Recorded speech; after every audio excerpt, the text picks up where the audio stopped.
History usually gives us two types of ancient civilizations: the engineers who built roads and empires, and the mystics who looked to the heavens. Rarely do we find a people who were masters of both. They created a written language when their neighbors had none. They calculated the solar year with more precision than the Europeans of the Middle Ages. But this wasn't a society of peaceful scientists.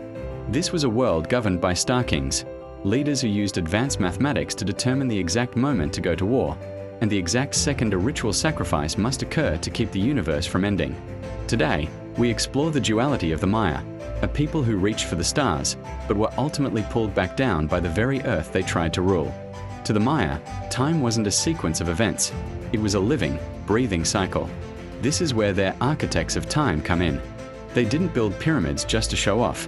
They built them as giant stone instruments. Take, for example, the pyramid at Chichen Itza. On the spring and autumn equinoxes, the sun hits the stairs in such a way that a shadow serpent appears to crawl down the building. But why were they so obsessed with the calendar? Because the Maya believed that the gods were on a strict schedule. If a king missed a date, or if a ceremony was held on the wrong day, they believed the sun would stop moving. Their advanced math, including the invention of the number zero, wasn't for trade or commerce. It was a desperate attempt to stay in sync with the divine. Their science was their religion. This brings us to the star kings themselves, the Kuhula-Jor. In Maya culture, power wasn't just about taxes or land. It was about life force, or Ku.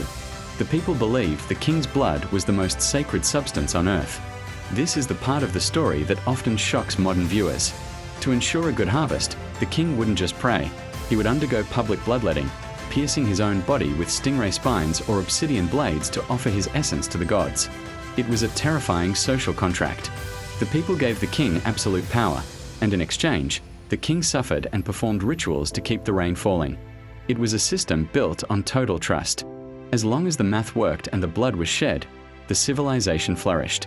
But this entire system had one fatal flaw: it relied on the weather. For centuries, the system held. But around the 9th century, the architects of time met a problem they couldn't calculate away. A series of massive droughts hit the region. Imagine you are a Maya farmer. You have watched your king perform the rituals. You have seen the blood shed on the temple altars. You have followed the sacred calendar perfectly.